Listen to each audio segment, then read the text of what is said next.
What is going on, everybody? This is Jose Ledesma with Ignorant Shxt Only, episode 39. I am with my co-host, Kuya Flip. Hello, baby. And for today's special guest, we have the one and only Jose Morales with Jose Morales Boxing Gym, an entrepreneur, man. Clap it up for him, man. Clap it up for him. Thank you, guys. Oh my God, Appreciate you for coming on, boss. Yes, sir. No problem. I'm grateful to be on or get invited to stuff like this. It means a lot, so I appreciate it. I always try to accept all invitations. Appreciate that. Appreciate your time. I know it's early in the morning on a Saturday. It's not ideal, but appreciate you and your time. You're good. You're good. So I know when it comes to you and your gym, your main thing is be a warrior. Can you kind of talk about like your mantra of what it is to be a warrior?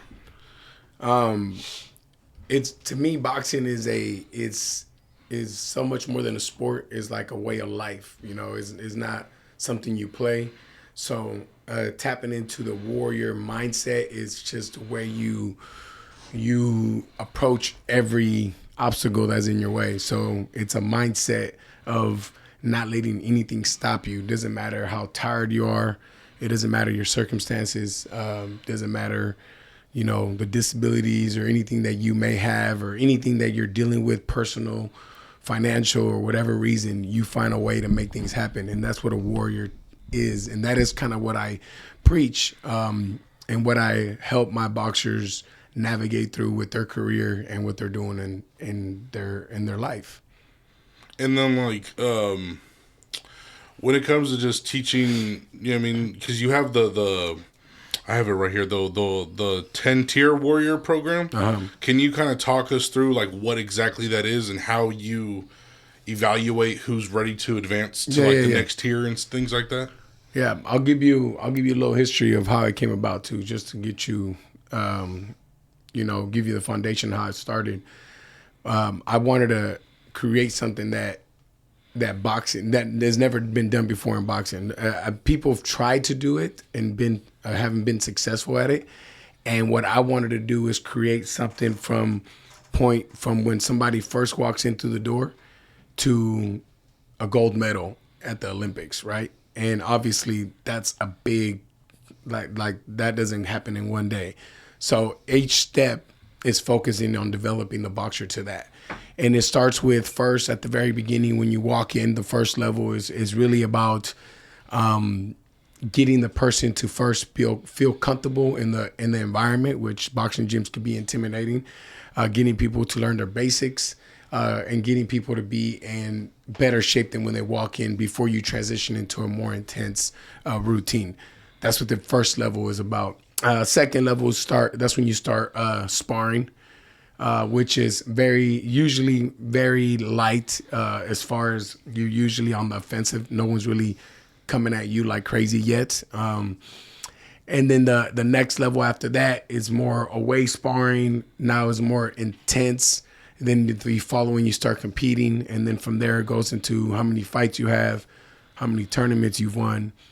And then it slowly starts transitioning. But it's also not just boxing based.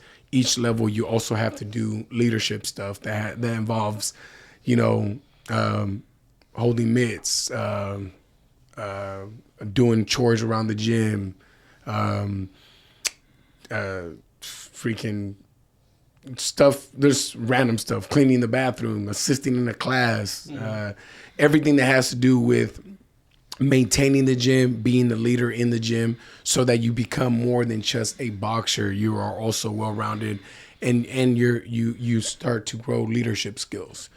And to me, that's exactly what you need to become a branded not just there's so many different types of boxers. You can have just two boxers, right? But what's the difference between Canelo and Josh?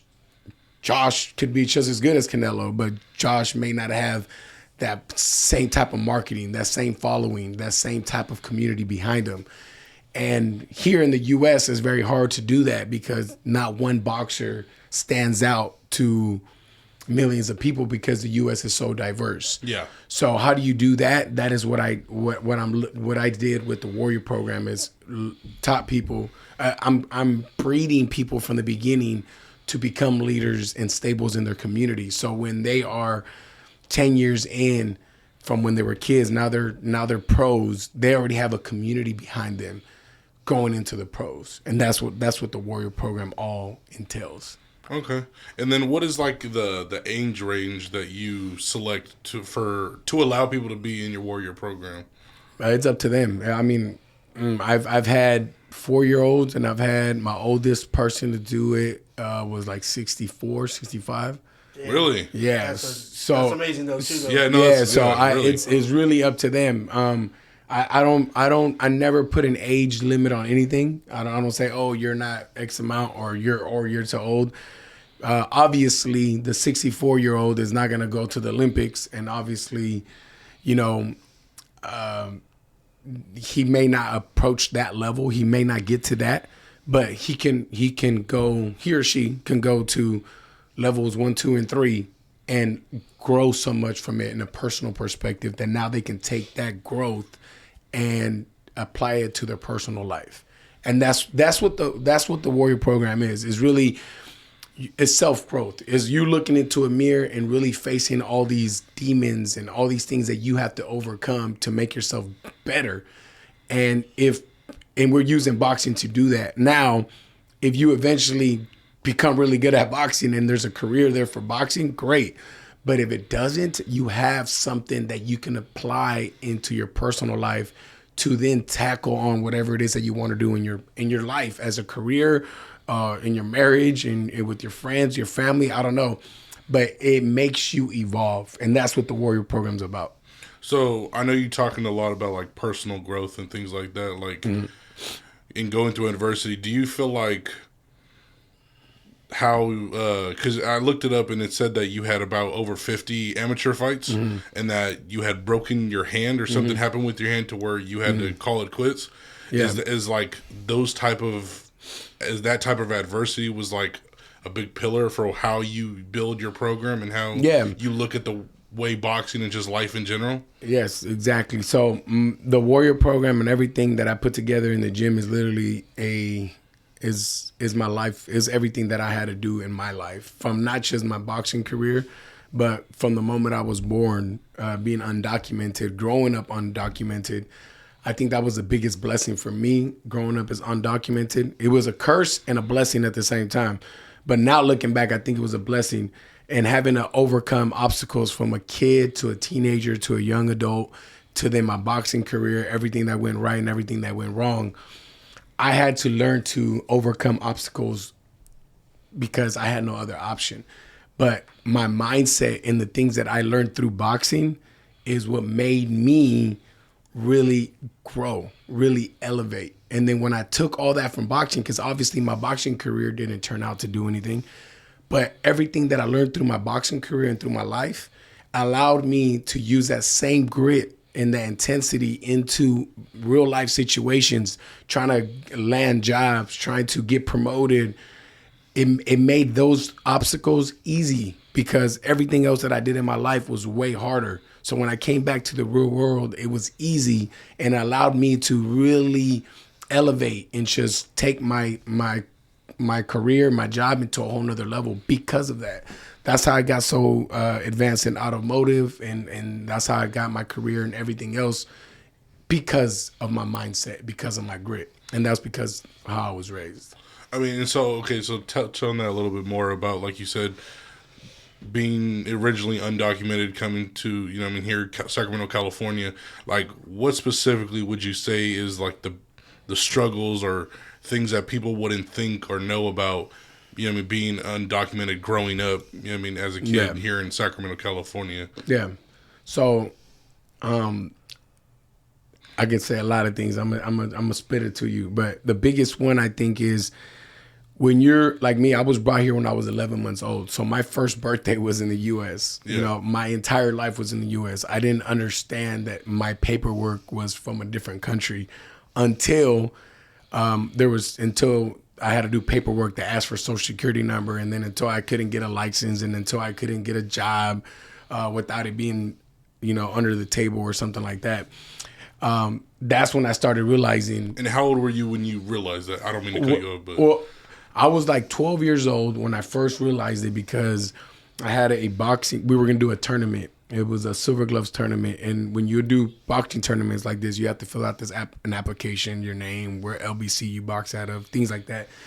And one of the questions it says, "Are you a U.S. citizen?" So I brought it up to my mom. I'm like, "Hey," I just gave her the paper and said, "What do I fill out here?" Because I would fill everything out because my mom didn't speak English, and she just said, "Oh, put no." So I just put no, and it said, "Oh, social security number." I asked her for it. She's like, "Oh, just you don't have one." I was like, "All right." So then when I turned it into my coach, he just looked at it. He was like, "Oh, damn. Well, you can't participate in the tournament because you're not a U.S. citizen."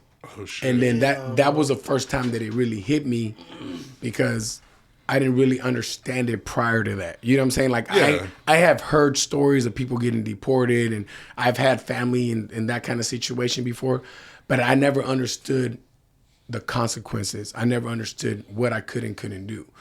And that was that stuff like that consistently kept happening throughout my life from my teenage years. And that's what it honestly got me angry. It got me, I feel like just mad at the world, fucking angry at everybody. And it made me have an excuse for myself to be a fuck up for a while until I changed my mindset. Right. But yeah, those are the kind of things that happen. I mean, did you ever were you in a community that had a lot of Mexicans, or did you have to deal with like other kids that were picking on you or anything like that? No. I was in the Mexican community, but I think with what the biggest thing, I always took pride in being Mexican, and I always took pride in being undocumented. I was never afraid of it. But to me, it pissed me off that I couldn't get a driver's license. That every time I got pulled over, my car was getting impounded. It pissed me off. It pissed me off that I couldn't do tournaments. You know, like my passion that I love that saved me really as a young teen was boxing. Yeah. So doing all your training and competing and then not being able to compete in tournaments, just like it's like a freaking getting stabbed right in the heart because that's what you want to do. So. And then in like college or anything like that was just out the window because I couldn't go to college, get a degree, and then not be able to use that degree because I had no social security number to work. You know what I'm saying? Right, So it was like, to me at a point I was like, what's the point of living, or what's the point of trying, because nothing's gonna plan out. And then so that type of frustration you're speaking on, was that a build up to you dropping out of school? Yes. Like you just kind of was like, well, fuck it, I ain't got no paperwork, no nothing. Why do I need to go to school? Why do I need an education? Exactly. That is exactly why. And then I was 16 years old. I got an opportunity to start coaching, and I was teaching boxing. At this time, I was teaching boxing, primetime boxing. It was and the funny story is Roseville. They had 3 locations. I was teaching at the Roseville location, which is the exact same place that my gym's at now. And that same building you bought it, right? Same building, but I'll tell you a little bit more about that later on. But so I was 16 years old, and I got an opportunity to start coaching. And before that, I was doing a lot of different types of jobs, like janitorial jobs. I was working a restaurant. I worked hella restaurant, dishwasher, anything in the restaurant I probably did except cook. And eventually, though, you got into working with cars, right? Yeah, that was like after. selling cars. No, right? no, fixing. Oh, fixing cars. Yeah, okay. But that was after. I'll tell you how I got to that too. But so when I was in high school, I was working these janitorial, these kind of jobs, right? And then I got offered to start coaching boxing, and I was like, that's cool. I mean, I like boxing better than cleaning a toilet. I get to teach boxing, so I got into that, and that's when really my eyes opened, because prior to that, I was in a different environment. I got brought up from my normal environment, the people that I was around, and I got put in a situation where I was coaching for fitness, but I was coaching successful people. I was coaching real estate agents. I was coaching basketball players, Kings players, all these things. I got really brought into a different world that I had never seen before. And that's really what opened and sparked my interest into changing my life. But that's also what got me to be like, you know what, why am I going to school? I'm already teaching boxing. This is fun. I thought I was making great money, which it was good money for a 16-year-old, but it wasn't good money to live in, as a 30, 40-year-old later on. But that made me drop out. That made me, not pursue. I don't want to say that job made me drop out, but knowing my situation, it was like, man, I could probably, this is better off for me than trying to pursue education and all this shit when I can't do nothing with it. I mean, have you ever thought of going back to get your GED? I actually did. I went back to school 4 years. So 2 years later, I was supposed to graduate 2008. I went back to school in 2010 because my boxing coach actually, which I love this man to death. He talked to me and he was like, look, your sister dropped out. Now you dropped out. Your mom never went to a graduation. You don't want to at least give her that? I'm like, he's at least do it for your mom. So I went back to night school, got my credits, and I actually got my high school diploma. And congratulations. Yeah, thank you. Yeah, and I remember I didn't want to walk the stage because it was a whole bunch of fuck ups. Literally, it was like people in their 30s, 40s. I just was embarrassed. I remember we went out to dinner. I didn't even want to tell people what we were celebrating. They're like, "Oh, what do you guys celebrate?" I didn't want to tell people I was celebrating my graduation because I was embarrassed about it. But I did it, and I'm grateful I did it because my mom got to see that, and I'm grateful for my coach that made me do that. So yeah, I ended up getting my diploma eventually. Shout out to that coach. What was his James name? Tucker, man. Tucker. And I still talk to him every like week. He's like my dad. I love the guy. Yeah. So I mean, I don't know where you grew up, but like I'd imagine going to this gym in Roseville on a regular basis had to have been pretty tough, right? I mean, especially if you had to keep getting new cars or even taking the bus there or whatever. Yeah, exactly. So that's during that time frame. I kept getting cars impounded. I get pulled over, car impounded, and shit like that. And I even went to Washington twice to try to get a Washington State driver's license because at the time they were giving license to undocumented people in Washington. So I went 2 times. I was unsuccessful to get it though, and but it was just irritating. I always, and the funny part, I always hated Roseville growing up as a kid. I did not like Roseville, and it's crazy how God works and how everything works because now my gym's in Roseville. I have like a soft spot for Roseville, and growing up, I fucking hated Roseville. And now, was there a specific reason?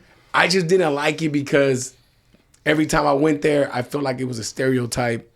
I always got pulled over there a lot. So, you know what I'm saying? Yeah. So I just felt like, damn, bro, I can't, to be real, in the Sac area, I don't think I ever got my car impounded. I got pulled over, but not my car impounded. Yeah. Like they'll pull me over, like, all right, it's cool, here's your ticket, get out of here. Roseville, it was automatic, just impound. You were the only brown guy there. Yeah, you know what I'm saying? We gotta get him. So it was like so I always had this like grudge, like, man, fuck Roseville. And now I'm always there. Now the gym's there, and now I'm established there. That's beautiful, man. You're involved in the community. You know what I mean? Yeah. Have you ever? I mean, obviously, I know this is more of a deeper, like, thought-provoking, like, question in terms of just business-wise. But like, have you ever thought about opening one in Sacramento? Yeah. Oh, I've thought about it. I've done a lot of. Yeah, it's. Is it a possibility or? Yeah. It's not a possibility. It's gonna happen. Oh, it is. Yeah, it's gonna happen. So at that point, I'm sorry, control. So at that point, you're franchising then, right? No, I'm not gonna franchise. I don't want to franchise. I don't think boxing gyms are a franchise type of thing because when you do a franchise, it has to be identical. Every McDonald's you go to is the same. You're gonna have the same menu, same French fries, same burger, right? It's a franchise. Same with any other franchise, it's the same. Boxing, you can't have other boxing coaches and tell them to be the same as you, or tell them to teach the same as you. I don't think it's gonna work out to do it that way. So that's not something I want to do. I'm thinking more of the CrossFit model, which is they license their program. Okay. You know what I'm saying? So the Warrior program is essentially where you would come in. Exactly. Okay. Exactly. So then that way you can have thousands of them, and they could be named whatever. It could be named fucking Billy's Boxing Club or whatever. It doesn't matter, but they license my program. That makes sense? Yeah. Okay, that's fire. Yeah. I mean, so you're still able to sell it as a product. Exactly. Okay, that's good. So I had read, and correct me if I'm wrong. I'm so sorry. I do want to ask, how really quick, and forgive me for interrupting. How do you get something like that program licensed, or is it already like Yeah, it's trademarked and everything? Yeah, you got to trademark. I mean, to sum it up, you just got to pay attorneys and paperwork and shit like that. Oh, okay, for sure. Yeah. I'm over here thinking like deep into it. I'm like, well, aren't there factors like that would keep them from? I don't know. No, It was just trademarking. Yeah, it's trade. Yeah, Okay. yeah, it's trademark. You just got to pay, and then they make sure everything clears out. Like there's nothing the same like it. Like you can't use his name, you can't do this or whatever. Yeah. But once you get a trademark, it's yours. You sell it. Yep. Fire. Absolutely. So, like I was saying, correct me if I'm wrong, but like I had read that you had mentioned In-N-Out as like an inspiration for you in your program. Like, how does In-N-Out, or where's your thought process as to how In-N-Out like contributes to your thought process when it comes to you and your program? So, are you familiar with like the how it is for In-N-Out, not as a customer but as a staff, like an employee? Are you? I familiar? never worked there. Have you met anyone that worked there ever? Nah. Okay. So when I talk about Delicious burgers though. Yeah. So this guy thinking about that. I know. Yeah, exactly. No, stop trolling. So it's not necessarily the burgers that I'm talking about when I say I reflect my business off it. The way they train and is the staff, the way they treat their staff. So they have levels and they develop people also. So it's like you start at level 1 and you're responsible for X, Y, and Z, and then level 2 is A, B, C, and so forth. So it's just different things for different levels, and you slowly develop the person. I've always, I think for someone to understand that and why that is so beneficial is you had worked at the bottom of the food chain at one point. Yeah. And I did that. I worked at the bottom of the food chain for a long period of time. So I understood what it was like to be at the bottom as far as an employee. And when you get somebody and you tell them, hey, do this, this, and this, then you get this, they work harder, then you're going to get paid this every hour regardless of what you do. So that is what they do. They motivate, inspire their people to do better. And that gets them to evolve and eventually become franchise owners of In-N-Out. Dutch Bros does the same thing. And those are the two that I really inspired to do that. And I wanted to do that in boxing. There's no, boxing is very it's ego-driven business. Mm-hmm. So a lot of boxing coaches, boxing owners, gym owners will have conflict or won't share their knowledge to their next because they don't want them to either outgrow them or take some of their people or open another business or something along those lines. So I wanted to be the first to really like, you know what, I'm allowing you and giving you a platform so that I'm actually training you to learn all the ins and outs of the business, from teaching to coaching to management to fucking payroll, taxes, everything, so that when you are done with everything, you are ready to open up your own gym wherever you want it. So yeah, that kind of leads me to my next question then. So it's like, is that like some of the things you're trying to, I guess, break the stereotype of how people actively train or manage their gyms and their training programs and stuff like that? Are you trying to be more open, be more willing to give information and access rather than gatekeep? Yes. Because obviously, like you were saying, it's very ego-driven. People want to keep things to themselves, do things like that. So it's preventing people from being able to learn, being able to grow, and be just not to themselves, but to help expand not only you and your business, but to themselves. expand themselves as well. Yeah, exactly that. I'm very open. Like I told you guys, I'm open. If you want to ask whatever, if you need help with whatever, I do it. Now, the thing that I do different is, and I learned this because I had to do this. I don't. If someone comes up to me, is like, hey, Jose, I really need help with my business with this and this and this. I'll do it, but if you expect me to take hours and time away from my business and my family, I charge you. I tell you, look, I'll help you, but it's gonna cost you X amount of money to do whatever it is that you need help with. But once you pay that, I'm all there. I'm gonna help you, but I'm not gonna just do it for free. And I started doing that because when I would do it for free, people would not appreciate it. You know what I'm saying? Yeah. And it was like, bro, I come over here, help you with your business, everything, and you don't even say fucking thank you. And then on top of that, you act like you did it all on your own, or then you act like you know what I'm saying? I don't understand people like that. So that is why, and I noticed too, every time I charge somebody, they appreciate it more. They listen a lot better.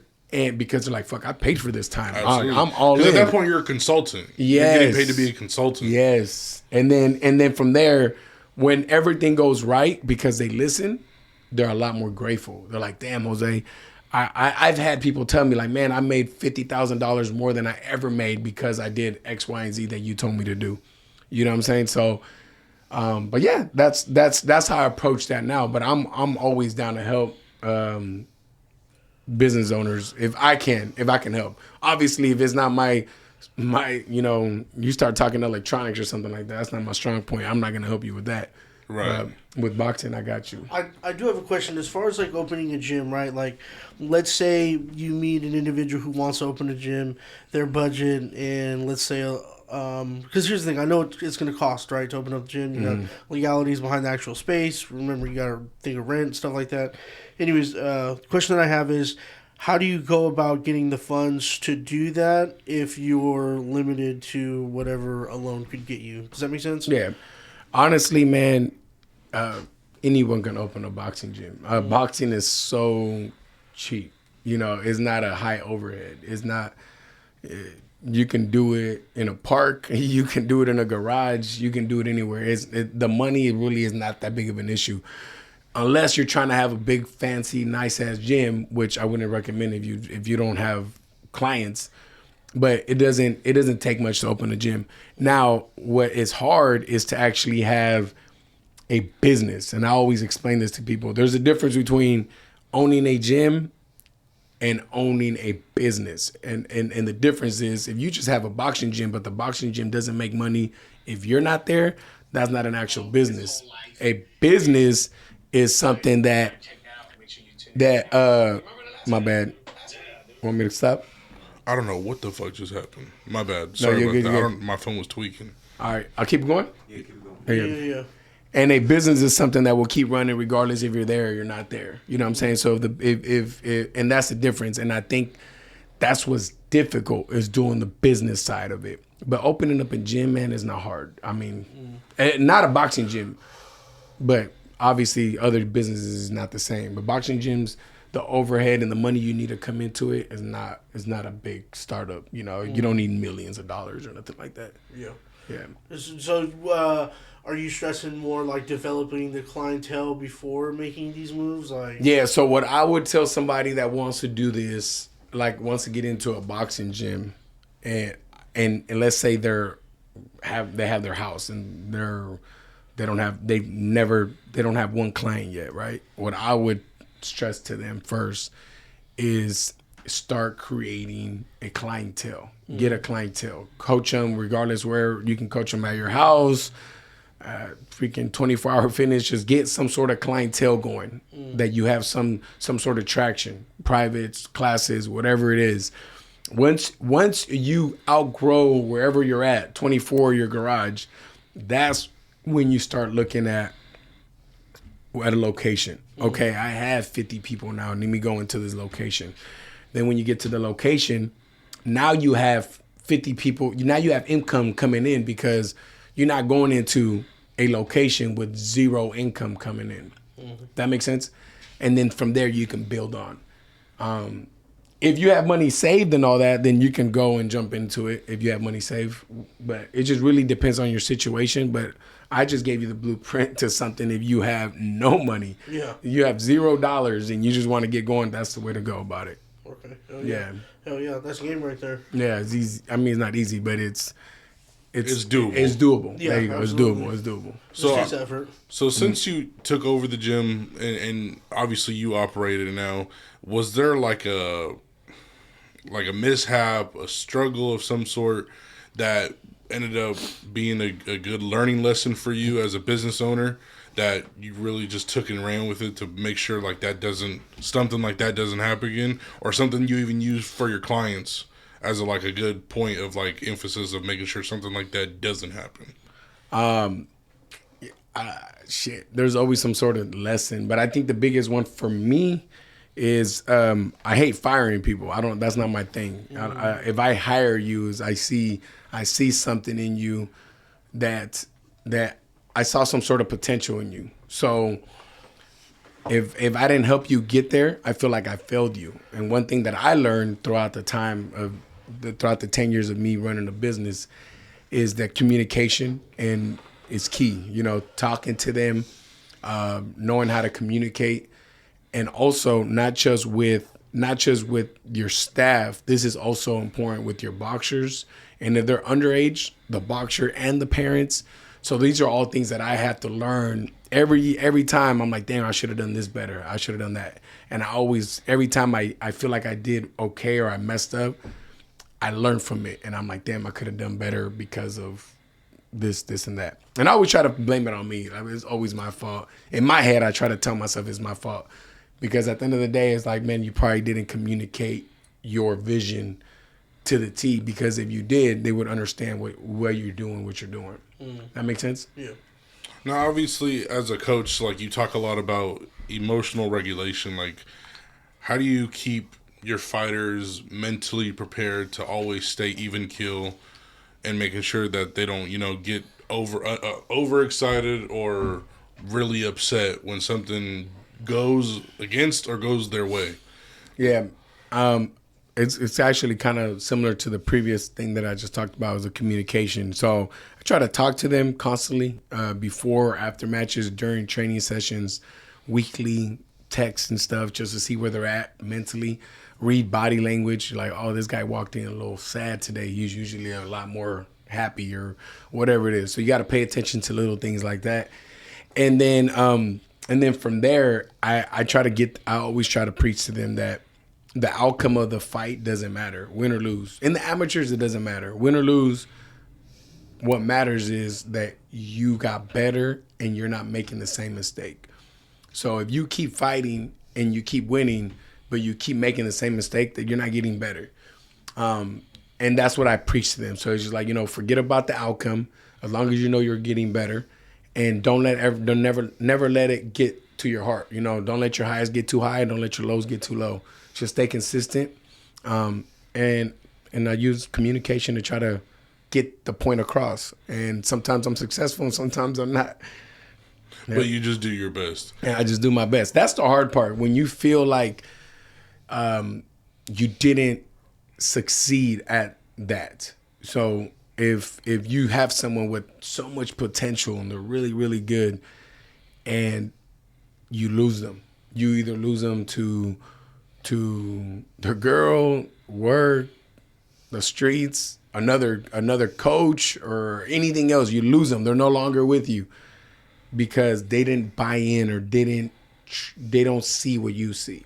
That makes sense? Yeah. And then that right there was kind of like, damn, I did bad at communicating, or I did bad at getting them to see what I see. I'm so sorry. Is that common in the boxing community to lose, like, maybe not just a fighter, but like someone who is part of your staff to another gym? Like, is that not necessarily in your situation, but I mean, like, it is very common. You'll lose people in every way. They're with you 1 minute and then the next minute they hate you. And I'll speak at it from when I did it, because I was a boxer at one point and I left my boxing coach. And this took me a long time to really accept. I was James Tucker, the guy we were just talking about, he had a big vision for me, and when I was like 20, 19 years old, around that age, he wanted me to not box. I mean, he wanted me not to fight. I mean, not to work. He didn't want me to work, and he wanted me to just focus on boxing. And I used to tell him I can't. You know, I have my mom. My mom depends on me. I have to pay rent. I have to help her with whatever she needs.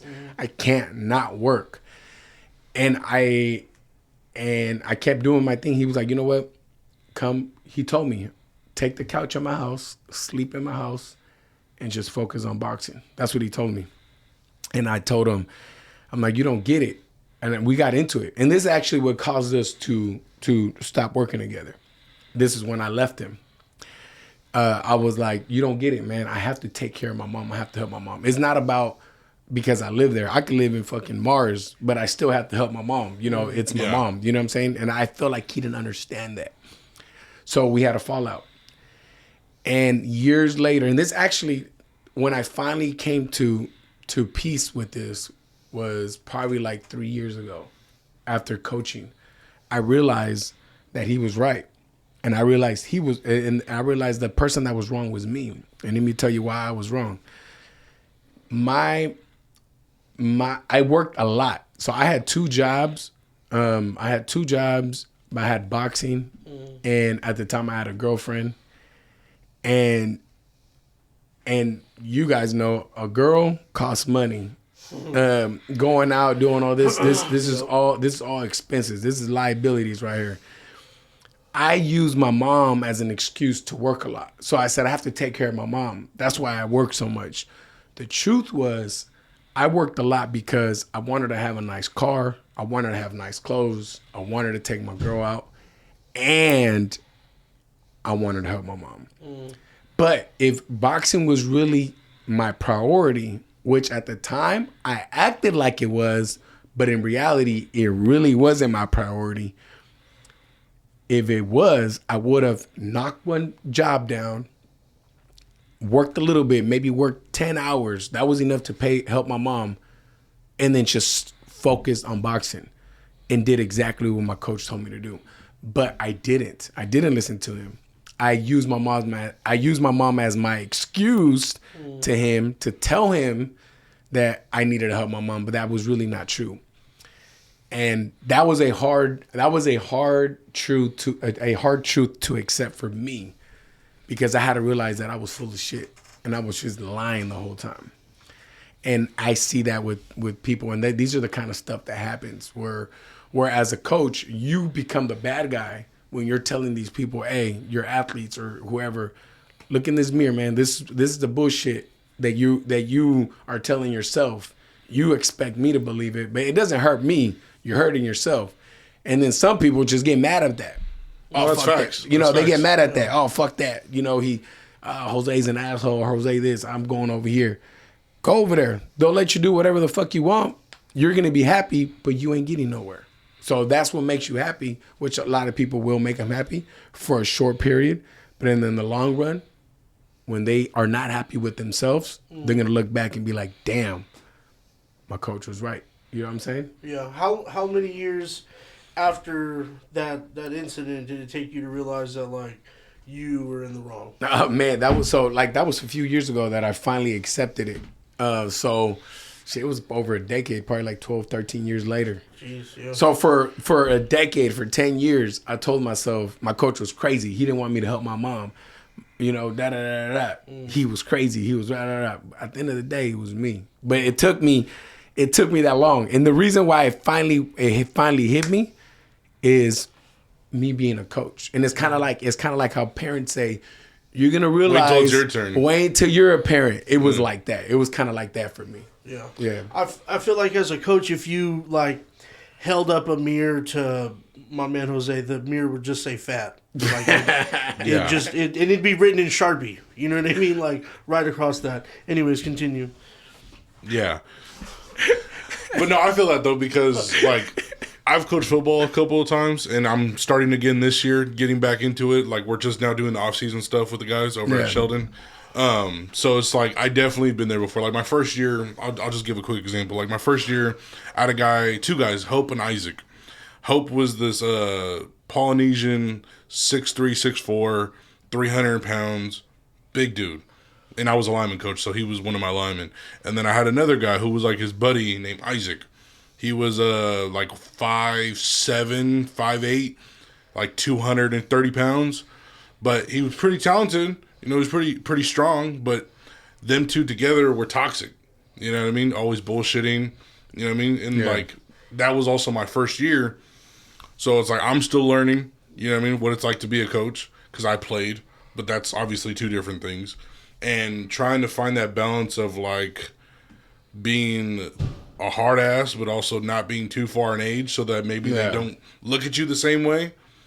It was like a whole season of figuring that out. And then the reason why I bring that up is 4 years later, I see him at a gas station.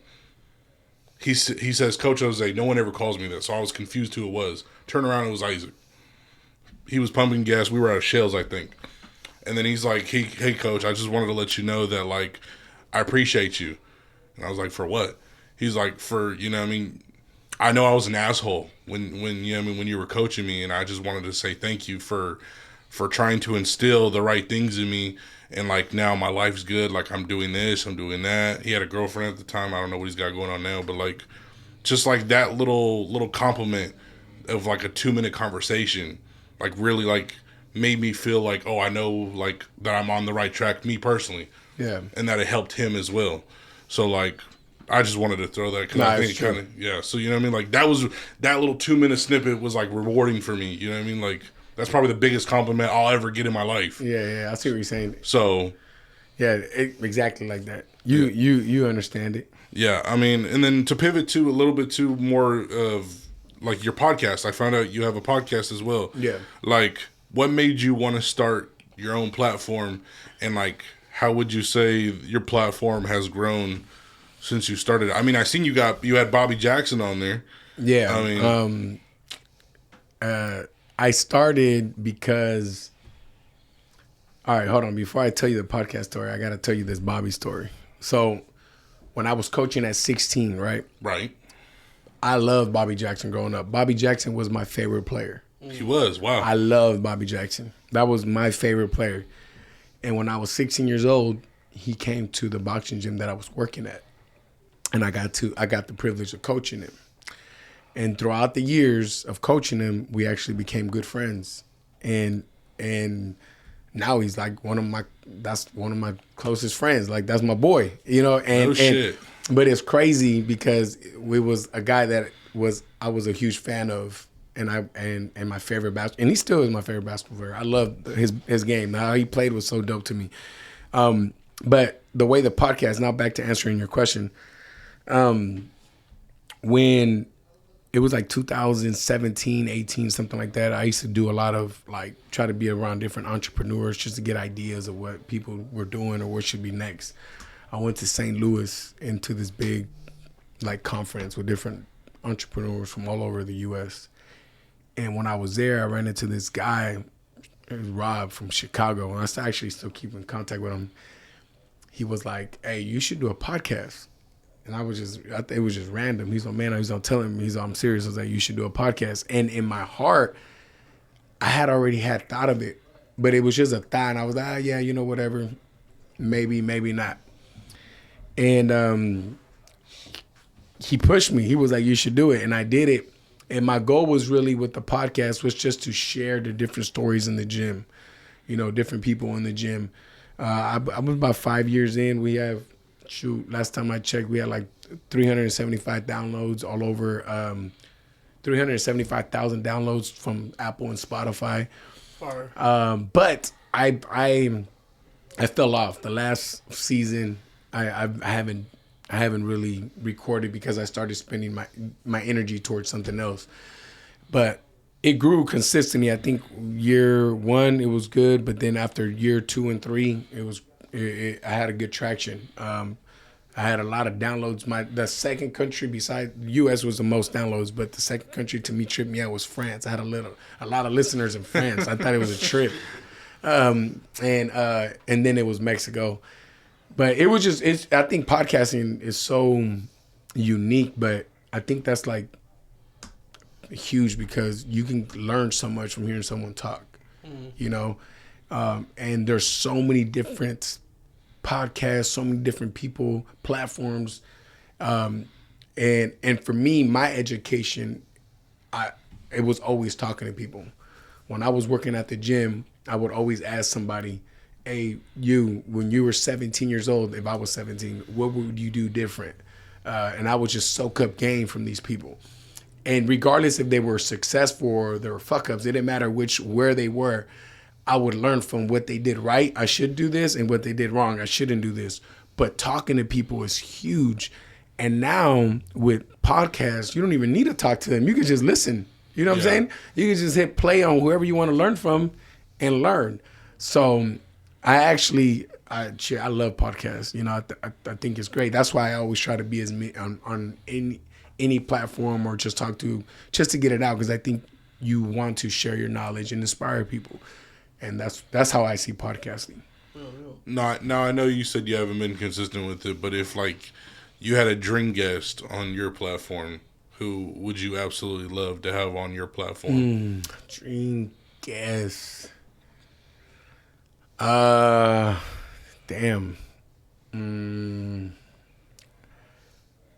I would say Alexis Ohanian. That's what it would be. You guys know who that is? I'm not too familiar with who that is. Yeah. To me, he's dope. He is Serena Williams' husband. Oh, okay. Okay. Yeah. So the kind of stuff he did in sports, his investments, he's the founder of Reddit. No shit. Yeah. So he.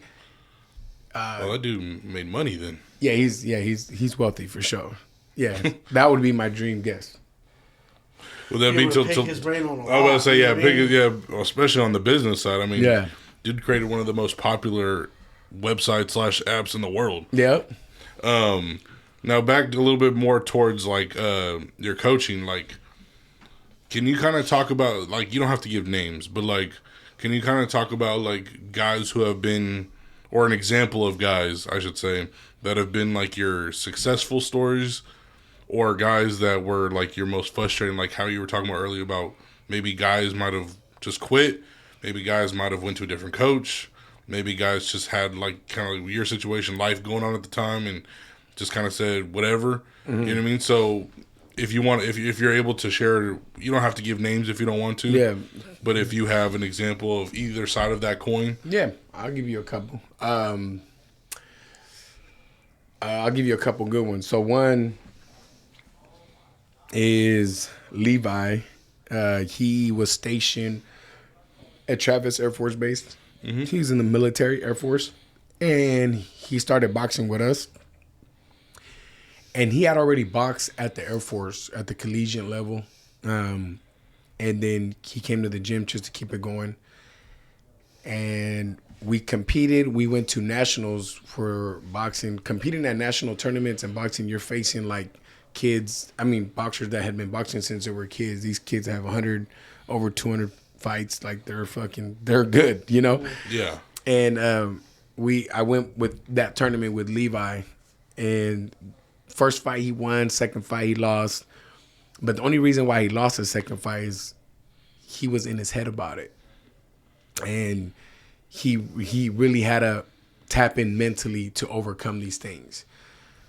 So I know I helped him throughout that process. And so when we went to the next national tournament, he dominated. He won all his fights and became a national champion. And seeing him overcome his mental obstacles, he never lacked skill. It wasn't a skill or anything like that. His obstacles were mental. So when I helped him maneuver through those mental obstacles, and then he became a national champion, that was just amazing. After that, the Air Force offered him to be a full-time boxer. They would take care of. His job would be to get on the Olympic team. That would be his job in the Air Force. Yeah. He ended up turning it down. He just said, I don't love boxing like that. It's not his passion. I was just doing it for fun, which I respect. You know what I'm saying? Yeah. But that was huge. You know, I mean, That is huge. to do something like that, that's crazy. That was one. Another one is Amy. She started boxing at 35. I mean, in her 30s. And she had her first fight at 35. 5 fights in 2020. This is during COVID. We went to nationals. 5 fights in. I'm telling you, this is a blonde girl from Rockland. You know what I'm saying? Like, you know what I'm saying? Not your ideal fighter. Yes, Yeah. yes. Yeah. And everyone's telling me, you're crazy. You're going to take that girl to nationals. She's going to get her ass whooped, blah, blah, blah, blah. Won all the way through.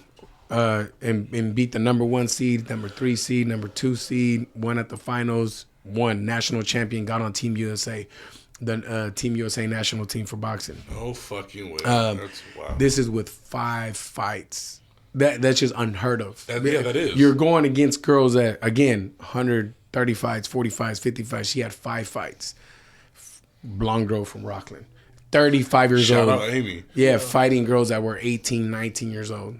You know, I have another one. I have Grizzly. I have a whole bunch. I can give you a whole bunch of success stories that are amazing. And I also have a whole bunch of bad ones, you know, and bad ones are, I don't want to call bad, but it's, again, I'm going to blame it on myself. I didn't do a good job of communicating.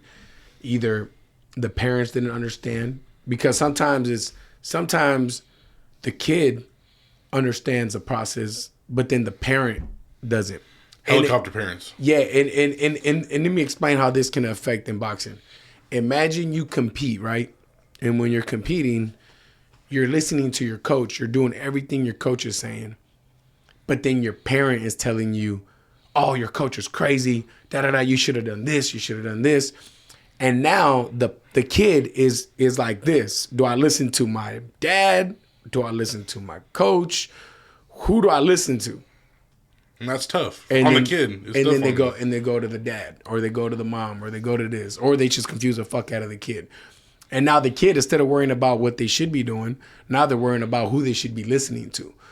That's a common one that I struggle with.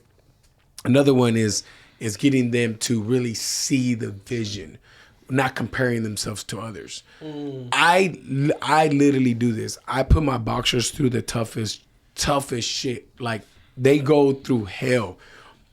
And the reason why I do that is, if you go through hell, when you're 5 fights in, you'll be prepared to fight the best, like that girl Amy did, because she went and we didn't pick and choose. There's a lot of people that pick and choose. Like, oh, I want to fight that guy because I know I could beat him. I have an advantage on him. That makes sense? I don't do that. But now the boxers can compare. Oh man, so-and-so from that gym is undefeated and he's doing great. Yeah, but he's fucking fighting Uber drivers. You know what I'm saying? Like, you know what I'm saying? Like, how are you going to compare? Yeah. How do you feel like he's getting somewhere where he's fucking fighting, he's cherry picking, and you're fighting national fucking ranked boxers and you're Facts. losing? I'd rather lose to a nationally ranked boxer than beat 10 fucking bums. I don't know. And I think that looks better on the resume, personally. I agree with you. You know what I'm saying? Especially in the world of boxing. And, Yeah. You know what I mean? I would respect it a lot more, too. So getting them to understand that is also hard, because you can lose them in that. We're like, oh no, that gym's always winning and you're always losing. And it's like, yeah, they're winning, but you know, the competition's not the same. So all those things are obstacles that I have to do a good job at communicating. And if I don't do a good job of communicating, I can lose them. But it does happen. I will lose them. I have lost them. But it's not the first, not the last. I know it'll happen again. Yeah. That's the cost of business. Yeah. Yeah. Does the discipline of boxing and just being in the ring, does that translate into making potentially your life easier by overcoming and doing what needs to be done in the ring, translate to like real life essentially? Yeah, it is. It's keep going. We're good. Yeah, It for sure it is, because like I think I talked about this earlier. When you get used to waking up early, when you get used to doing all shit that you don't want to do, like running, dieting, all this shit, and then go to the gym and still get your ass whooped or do this and that, and things still don't go things still don't go your way, you have to find a way. And that is what life is like. You know, no one's gonna give you a good paying job just because you showed up. You know, you may get fired, you may get dumped, you may get whatever, but you always got to find a way to be okay, and you always got to be trying to get better. And when you learn to do that through boxing, there's nothing harder than boxing. I always preach it. I mean, you're going into a ring and fist fighting somebody in front of everybody. Yeah. There's nothing that's going to be harder than that. I mean, no job application, no fucking test at school is going to be harder than that. Because that test is you in every way, not just physically, but also, you know, your ego. You know, I'm like, shit, I just got my ass whooped in front of all these people. Or, you know what I'm saying? It's like, My kids were in the yeah, crowd. you know what I'm saying? Like, there's so many things that you get, it will affect you in. So, yes, it will make life easier. But you have to be honest with yourself too. Like, you can't just sign up for boxing and bullshit and think boxing and life is going to be easier. If you go to boxing and you're really fucking in the trenches and you're really trying to like face these demons and you're really putting yourself in uncomfortable situations and you do that consistently, you'll come out the back end and really dominating. How would you say, like, on a professional level, obviously when it comes to professional boxers or professional athletes in general, I guess we can use this, like, there's that financial struggle of like wanting to take care of family and friends and just overall stuff like that. I mean, I don't know if this is something you might have seen firsthand, but like, why do you think professional athletes in general, and we can just use boxers because obviously you deal with boxers, like, why do you think that is that professional athletes struggle to like maintain financial stability? I think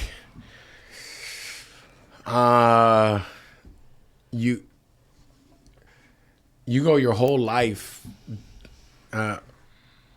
Most athletes don't come from money, you know. Yeah. Or just using boxers, you go your whole life dieting, training, and doing all this, and suddenly you toss millions at this person.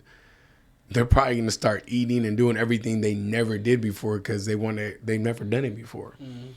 And then also, there's no financial literacy. You know, no one's teaching nobody. Not just athletes. I mean, that shit happens to everybody. As soon as you start making money, you get your first paycheck. It doesn't matter if it's $1 million or $200.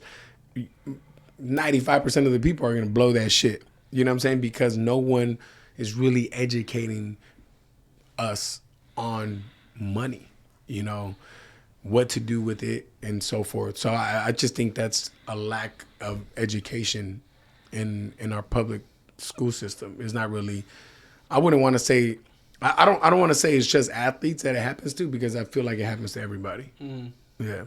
How common, or not how common, but do you think you run into more shady individuals in the boxing business than you would expect? Oh, yeah. I mean, boxing, the individuals in boxing is, I mean, yeah. I don't want to say nothing bad, but, you know, you're not. But respectfully. You're not dealing with Harvard students, you know what I'm saying? You're dealing with people that were either criminals at one point, ex-gang members and shit like that, or you're not dealing with, you know, so some of these people have grimy tendencies that, you know, they brought with theyselves. Doesn't mean they're grimy. Like, it doesn't mean that they're probably still doing illegal activities or anything like that, but you're not dealing with your, you know, average fucking business person, you know. Yeah. So obviously you have children, you're a family man as well. Mm-hmm. Like, has having a family, like, in any way, shape, or form, like, changed your thought in terms of boxing? Like, just in terms of, like, maybe having a different approach, because being a father obviously can change someone. Yeah, I mean, maybe it might give you more of an expanded it does. approach. It affects it. I try to look at everyone that I train as my kid. I even call them my kids. Like, I treat them because I want to have that emotional connection with them. If I don't care about you, it's hard for me to coach you, because if I don't care about you, I need it to hurt me to see you get hit. You know what I'm saying? So if you get hit and it doesn't hurt me, like, I don't feel bad about it, then I don't care about you. You know what I'm saying? And then I'm not a good coach for you. Yeah. You know? So I try to look at everyone like they're my kid. It doesn't change that I don't want, like, it's not like, it would be bad if I have kids and I'm like, everyone should box, But my kids, I don't want my kids to Right, box. right, You know right, what I'm saying? right. No, my kids are not going to get Which hit is in the ironic head. because a lot of professional athletes do that. Yeah, they do that. Yeah. You're like, no, they don't. I don't want them to box. That's because they don't understand what boxing. They don't understand. Obviously, like me, I wouldn't want my kids to be a professional boxer, but I do want them to experience what boxing is, because that self-growth and the things that I talked about earlier, that if you learn through boxing, you would dominate life. I want them to do that. And that is why I had both of my kids compete. And they both don't like boxing. They both hated it, but I made both of them do it. Yeah. And if they were girls, they would have done it too. So it doesn't matter, boys or girls, because it's the confidence that you gain from it is huge. And I feel like you need confidence in life. You need to be secure and confident in who you are and what you can do. Because if you don't, you end up in shitty jobs, shitty relationships, and shitty positions, because you do not have the confidence to walk away or find something else because you don't believe you're capable of doing that. And that is what boxing, to me, brings to people. And it teaches people to learn to believe in themselves. When they see that they were able to get in the ring with somebody else, something they probably would have never done, but they do it, you walk way differently. You talk way differently because you know you can hold yourself. Now, you know you can hold your own. And that is what I have my kids experience. And I always make sure I communicate that to them. I'm like, look, I know you guys don't like this, but I need you guys to learn to work towards something. I need you guys to then learn to be disciplined, to do things you do not like. And then I need you to learn to win. And when you do that, you never have to do this again. And they both did it. And now they both don't have to box no more. But they both had to do that. That was like my rule. And yeah. So yeah, I hope that answered your question. No, absolutely. No, For sure. Appreciate that. I mean, that's definitely, like you said, teaching. It's not even about boxing at that point. It's about teaching your kids how to go through obstacles, how to go through the toughness of life and Facing overcome adversity. Yeah. Absolutely. So that's a great example to be able to do that for your kids. So kind of reverting to like how you grew up, obviously coming here from Mexico, like if someone was coming now, let's just say now, 2026, someone wanted to come to America, like how in today's modern day and age with technology and just in general, social media, whatnot, whatever the case may be, with whatever they want to do, how would you say, like what a piece of advice would you give to someone who wants to come to the States and be, become a citizen and basically just live life here in America? What would I tell somebody that's in another country? Like give advice to someone. Are they in that country or are they here? They're here. Oh, they're here? Yeah. And they're undocumented? Undocumented. Like, yeah, just advice to someone, whether they're younger or older, just to help them. I would tell them, don't let the circumstances control your emotions. So I learned this. I'll share your story. This is when I learned this. It was, I don't know if you guys remember, I don't know how old you guys are, but in 2005, there was this law that they tried to pass. I don't remember the exact number. It was like SB 1013 or some random number. And what that law was, if there was an undocumented person with a citizen in the car, the citizen will get a fine because you're not telling the police that you have an undocumented person with you. They try to make it like it was like... And alienate them. Yeah, they try to make it really bad. Like if undocumented people work there or they live here, you had to like snitch on them, pretty much. Yeah. And during that time, I was in high school, and I remember we protested. I remember leaving school. They did that Day Without a Mexican stuff. Walked out of school, went to the Capitol, and I was on the light rail. And then when I was on the light rail, we saw this like van of white people with signs talking shit. And the shit said like wet bags and like just shit, like just pushing people's buttons. They're doing this in a place where all these Mexicans are going to protest. So you're gonna push somebody's buttons. You're gonna piss somebody off, right? And I remember looking at that, and me and the group that I was with, we were all mad. We were like, oh yeah, as soon as we get off this motherfucker, we're going over there. We're all talking shit, right? And by the time we get off the light rail and walk over there, somebody else had already like said shit to them or something, because now the police is there getting arresting these fools. Now they're all in trouble. And I remember I thought back and I was like, wow, that is exactly what they wanted. You know what I'm saying? Absolutely. They wanted us to act out because they wanted us to get arrested, because they wanted us to be exactly what they say we are. We're criminals, we're this and that, we're these animals, we're taking jobs, blah, blah, blah. And that right there kind of like turned this light bulb on in my head. I was like, you know what? From that moment forward, I'm going to do everything they claim we are. I'm going to do the complete opposite. So they say we're no good, I'm going to do the opposite. And that's what motivated me. So that is what I would tell somebody that's in that situation is, don't let the circumstances get to you and get to your emotions and get you angry and get you to act out. Stay strong, do right, work hard, and good things happen to good people, but don't let it get to you. So that would be my tip to them. Appreciate that. Yeah. So I know we touched on this a little bit earlier, but like, can you go into more detail for what's next for your boxing academy and your businesses going forward? Yeah. I'm having an event in May, JNBA versus everybody, which is Jose Morales Boxing Academy versus everybody. It's our entire stable. We're going to be competing with boxers from all over. So we have boxers all over, not just locally, all over the state, to other states, all over the country, really, coming to compete against us.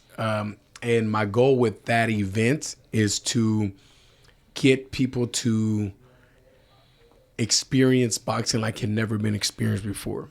Meaning, from start to finish, storytelling. There's a verdict at the end. Did we win or did we lose? We're keeping score, getting the whole crowd into it. When you get the crowd into something, people fight harder.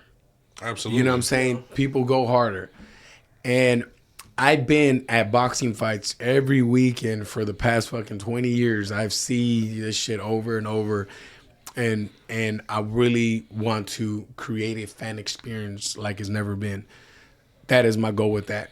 From there, moving forward, also with the academy, is just having as many boxing academies in the world. And how am I going to do that? By developing people from within. You know, I want to help people from somebody that just walked through my doors that never boxed and then left my doors either as a professional boxer, top athlete, or as a business owner, you know, or with the skill and knowledge to become better in whatever career or platform they choose. But I want to provide all the skills and all the knowledge that they need to be successful in whatever they do. That's my goal. Absolutely. And just make an impact in my community. Of course. Yeah. When is your event? Do you have an exact date? Yeah, May 23rd. It's Memorial Day weekend is Saturday, May 23rd, and it'll be at the gym. And what time? It starts, doors open at 12, and the fights start at 1. And the tickets go on sale April 1st. So April Fool's Day. April Fool's Day. That's when it goes on sale. And yeah, we're gonna have over 600 people there probably. Yeah, and then that's where we're gonna have. And that's what's crazy. So to have that many people there at an amateur show is not really unheard. It's not something too common. Yeah. You know what I'm saying? Usually to have big events, you need to have some big name. Like, oh, so-and-so is fighting there. Right. You know, these are all amateur people, amateur kids, either first fight or our top-ranked boxers from our stable. But they're not professional or, you know, they're nothing like that yet. Yeah. That makes sense? No, it does. Yeah. Yeah. So shout out to you, though. That's awesome to put on that type of event. Thank you. I wanted to add two last things. So basically, one, do you have a Mount Rushmore for the greatest boxers, in your opinion? Yeah. I'll give you. I like Ali for sure. How many? Oh, it's 5 of them? 4. There's 4? Yeah, Mount Rushmore has 4 heads. 4? All right, so Ali, Crawford, and I'm going to be biased because I De La Hoya inspired my career, so I'm going to say De La Hoya. And then I'm going to give you an underrated one that I feel most people would say he doesn't deserve to be there because he didn't do nothing, which is true. But he died early. And that would be Edwin Valero. Okay. And Edwin Valero, to me, I feel like he could have become something. But he ended up, he has a horrible story. I mean, it's super sad. I'll definitely read up on it after this. It's sad how it went down. But I feel like if he wouldn't have died, I think he would have done some damage. That dude was a bad dude. He was mean. Hell yeah. But yeah, those would be my 4. And then at the end of Did I say Crawford? Yeah, you did say Crawford. I did say Crawford. Yeah. Shout out him because he just retired too. So shout out to him. I was like, I have to say Crawford, but at the end of our shows, we always do unpopular opinions. Mm-hmm. So could be business related, boxing related, or just something personal on your mind. Just an unpopular opinion. About something, right? About anything. Could be anything. Could be anything you want it to be. But it's just something you basically feel like you need to get off your chest that technically people might not agree with. Like, basically. you ever been at a family event, you say something, and then everybody around's like, what? Like, yeah. I'm trying to think of, I have a lot, but all right, I'm going to give you one. If you focus on making money and you strictly focus on the dollar sign, and you let that control you, you will always be in a rat race. Like, you will never truly make money or you'll never be happy. And the reason why I say that is I've been on both sides of the spectrum when it comes to money. Like, I've been broke and I've been okay. I've been on both sides. And I never let money control my emotions. I never let money dictate how I treat people or how I act towards people. I never let it get to me. I've always been the same person because I never let money dictate who I am. And that's what I mean by this. People make decisions off money, or I'm going to get this job because this job pays more, or I'm going to do this because of money. And money's always the top priority to whatever decision they're going to make. Or if something goes wrong with money, they're angry, they're happy, or whatever it is, but it always comes down to money. If you put that aside and you don't make it priority, now I'm not saying don't think about money. I'm not saying that money doesn't matter. I'm saying it shouldn't be priority. It shouldn't be the top thing. When you put that second or third and you focus on yourself and you do better, everything else turns out better. And when everything turns out better, you do better, and guess what? The money comes on its own. Money will then come to you on its own because you're doing good at whatever it is you're doing, whether that's podcasting, whether that's coaching. You do better because now you're a better person, and that's my unpopular opinion. Absolutely. Appreciate you. Yeah. You should focus on the right things. Yep. Thank you, brother, for your time. I appreciate you. No problem. I thank you guys for inviting me, man. I appreciate it. Of course, thank you. Shout out to the homie Kuya Jew with the camera work. Appreciate you, brother. Sir. Got my boy Kuya Flip co-host. This was episode 39. Yeah, 39. Yep. Our next episode will be in middle of April. I think April 18th with a local Sacramento singer rapper named LaShawn. He will be here on April 18th. We'll have that released April 19th. This episode should be out by tomorrow or Monday. Please be on the lookout. Thank you again to Jose Morales. Hope you guys have a great Saturday. Peace. Thank you. Peace. Thank you for watching. This is Ignorant Shxt Only Podcast. I'm Kuya Flip with my man here, Jose Ledesma, a.k.a. Puerto Rican Papi on the mic. If you like what you see and see what you like, please like and subscribe to the YouTube channel. Follow us on Instagram and follow us on TikTok. It's lit, baby. Peace.